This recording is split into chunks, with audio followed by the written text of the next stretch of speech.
अध्याय 11 से 1-2 नंबर का भी क्वेश्चन आता है। तो 2 नंबर के जो क्वेश्चन बता रहे हैं, सिर्फ 5 क्वेश्चन बता रहे हैं, 5 में से 1 क्वेश्चन आपको एग्जाम में देखने को मिलेगा।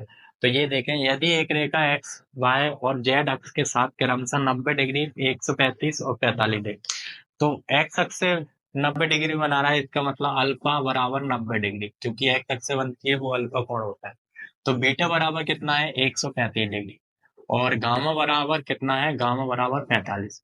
अब आपको पता है कि दिक कोसाइन निकालना है, तो दिक कोसाइन एल बराबर कॉस अल्फा होता है, ठीक है। और एम बराबर क्या होता है? Cos beta.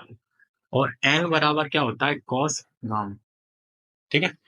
तो कॉस अल्फा, अल्फा का मान रखेंगे तो कितना आएगा? कॉस 90। कॉस 90 का मान कितना होता है? कॉस 90 का मान होता है 0। ये आ गया 0। इसके बाद बीटा का मान रखेंगे कॉस 135। बीटा का मान 135। अब इसको लिख देंगे 135 90 प्लस 45। 90 में बदल जाता है, कॉस का क्या हो जाता है? साइन। तो ये साइन आ गया 45। कॉस 90 माइनस प्लस थीटा क्या होता है? Sine theta. लेकिन माइनस साइन थीटा होता है -5। और कॉस साइन 45 का मान 1/√2, तो माइनस का 1/√2। अब इसमें गामा में रख दें, तो एन बराबर कितना? कॉस गामा, गामा की वैल्यू 45। और कॉस 45 का मान कितना होता है? 1/√2, तो 1/√2। तो इसकी जो दिक कोसाइन आई वो कितनी आई? 0 माइनस 1/2। तो जो अतः आखिरी में लिख देना, दिक कोसाइन 0 माइनस 1/√2 और 1/√2 है, ठीक है। तो ये इसके दिक कोसाइन। अब क्वेश्चन नंबर 2। तो एक रेखा की दिक कोसाइन ज्ञात कीजिए जो निर्देशांक के एक साथ समान कोण बनाते हैं। अगर समान कोण बनाते हैं तो इसका मतलब अल्फा, बीटा और गामा ये बराबर होंगे। ये बराबर है तो इसका मतलब आपको पता है कि cos square alpha plus cos square beta plus cos square gamma किसके बराबर होता है? 1। ये शर्त होती है। अब यहाँ जहाँ बीटा है वहाँ अल्फा लिख दो, वहाँ गामा है वहाँ अल्फा लिख सकते हैं, क्योंकि बराबर है। तो कॉस अल्फा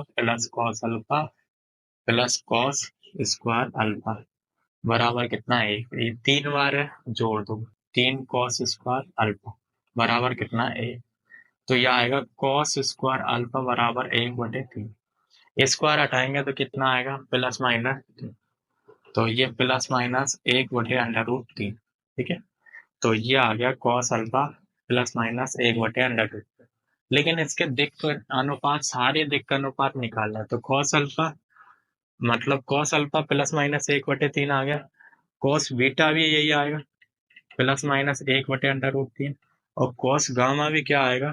प्लस माइनस 1/√3। तो इसके दिक् अनुपात क्या आएंगे? प्लस माइनस 1/√3, ठीक है।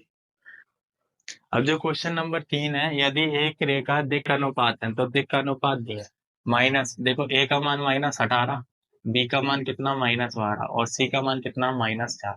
तो ये दिक् अनुपात दिए और दिक् कोसाइन निकालना है। अगर दिक् अनुपात दिए हैं तो दिक् कोसाइन निकालना है, तो एल का फॉर्मूला ए बटे में अंडर रूट में प्लस माइनस आता है ना, ये प्लस माइनस एल बराबर प्लस माइनस ए बटे में अंडर रूट में A square plus B square plus C square, ये निकालो। ऐसे ही एम बराबर बी, एम बराबर कितना होगा? प्लस माइनस बी बटे में अंडर रूट में A square plus B square plus C square, ठीक है। ऐसे ही एन बराबर कितना होगा? प्लस माइनस सी बटे में अंडर रूट में A square plus B square plus C square. तो ये मान रहा, तो ए का मान कितना? -18। तो प्लस माइनस -18 और रूट के अंदर -18 का वर्ग, और ये कितना? बी का मान -12 का वर्ग, और सी का मान कितना आएगा? -4 का वर्ग। इसके बाद, ठीक है, यहाँ जो मान रखेंगे प्लस माइनस, बी का मान है -12, तो ये -12 बटे में कितना? ये -12 का 18 का वर्ग प्लस -12 का वर्ग और प्लस 4 का -4 का वर्ग, तो -4 का वर्ग, ठीक है। इसके बाद ये प्लस माइनस, ये कितना? -4 रूट के अंदर आएगा -18 का वर्ग -12 का वर्ग प्लस माइनस 4 का वर्ग। हल कर लें इसको। देखो माइनस चिन्ह बदल जाएंगे, गुणा करेंगे तो माइनस प्लस 18। 18 का वर्ग कितना होता है? 324। कितना? 324। 12 का वर्ग 144। कितना होता है? 144। और 4 का वर्ग कितना होता है? 16। ठीक है। अब 16 और 144 जोड़ेंगे, ये समथिंग ये हो जाएगा 484। इनको सबको जोड़ेंगे कितना आएगा? 18 बटे कितना? 484। और 484 होता है 22 का, तो माइनस प्लस 18 बटे में कितना? 22। ये कितने से कट जाएगा? 2 से, कि ये 11 बार, ये 9 बार, तो आंसर आया माइनस प्लस 9 बटे 11। ठीक है। ऐसे ही इसको हल करना है, तो ये इसके भी चिन्ह बदल जाएंगे, माइनस प्लस। तो 12 बटे में 18 का वर्ग वही कितना? ये आएगा 324 प्लस कितना? 144 प्लस 16, ये भी कितना हो जाएगा? माइनस प्लस 12 अंडर रूट में 484। और ये आ गया माइनस प्लस 12 बटे में कितना? 22। ये कितने से कट रहा है? 2 से। 2 छंग 12, 11, तो ये आ गया माइनस प्लस 6 बटे 11। अब इसको हल करें तो ये भी चिन्ह बदल जाएगा, माइनस प्लस 4 बटे में ये 18 का वर्ग कितना आएगा? 324 प्लस 12 का वर्ग 144 प्लस 4 का वर्ग 16। इनको जोड़ेंगे, माइनस प्लस ये 4 और नीचे आ गया 484। 484 किसका वर्गमूल होता है? ये होता है 22 का। ये 2 से कट गया, कितना? 2 आएगा, ये 11। तो माइनस प्लस 2 बटे कितना? 11। तो ये जो एल का मान आया वो दिक् के अनुपात क्या आ गया? दिक् अनुपात में अगर दिक् अनुपात दिया है, क्या निकालना है आपको? दिक् कोसाइन। तो ये इस प्रकार के ये फॉर्मूले है, ये मान निकाल रखने और इस तरीके से इसको निकालना। ठीक है। अब देखो इसमें दर्शाइए कि बिंदु ए, जो क्वेश्चन नंबर 4 है, दर्शाइए कि बिंदु ए 2 3 4 और बी -1 -2 1, सी का मान 5 8 7, तो ये संरेख बताना है कि नहीं। तो आपको क्या करना है? इनके दिक् अनुपात निकालना है। दिक् अनुपात कैसे निकालना है? पहले ए और बी को मिलाने वाली रेखा के दिक् अनुपात को मिलाने वाली रेखा के दिक् अनुपात, दिक् अनुपात। ठीक है। तो दिक् अनुपात, तो दिक् अनुपात निकालने इसके कैसे निकालते हैं? फॉर्मूला होता है, देखो इसमें से इसको घटाना, -1 में से 2 घटाना, तो -1 में से 2 को घटाना। ठीक है। ऐसे ही -2 में से 3 घटाएंगे, तो -2 में से 3 घटाए। 1 में से किसको घटाएंगे? 4। 1 में से 4 को घटाए, तो ये जो आया कितना आएगा? ये -3 आएगा, ये माइनस का 5 आएगा, और ये कितना आएगा? माइनस का 3। ठीक है। तो ये कितना आया? -3 -5 -3। ठीक है। तो ये आ गया। अब किसके निकालना है? बी सी के भी दिक् अनुपात निकालना है, तो बी और सी को मिलाने वाली रेखा के दिक् अनुपात, रेखा के दिक् अनुपात क्या होंगे? उसमें देखो सी में से इसको घटाना, तो 5 में से -1 को घटाना, 5 में से कितना? -1 को घटाना, तो माइनस माइनस ये हो जाएगा। देखो फॉर्मूले में 5 में से -1 को घटाएंगे, 5 माइनस -1, फिर 8 में से -2, तो -2 आ गया। ठीक है। इसके बाद 7 में से 1 को घटाए।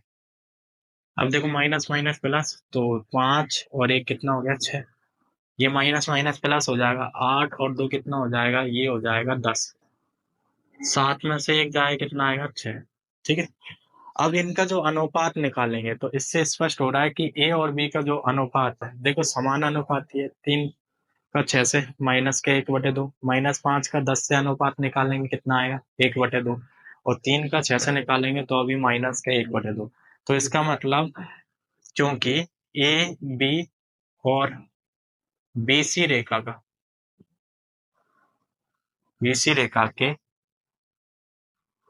दिक् अनुपात समान अनुपाती है। क्या है? समान अनुपात।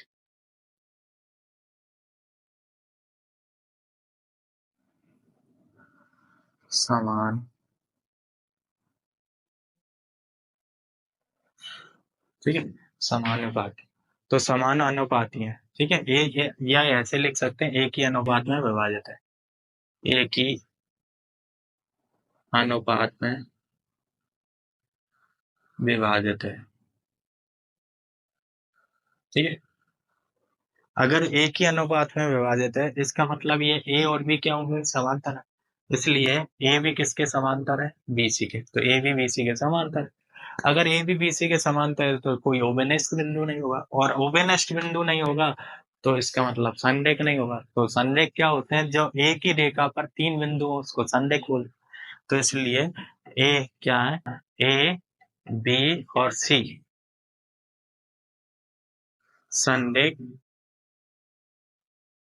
ए बी सी बिंदु संरेख नहीं है, ठीक है। तो ये 4 क्वेश्चन हो गए, और 4 क्वेश्चन में से ही एक क्वेश्चन एग्जाम में 2 नंबर का आएगा 100%, ठीक है। तो ये 4 क्वेश्चन आप कर सकते हो 11 अध्याय के।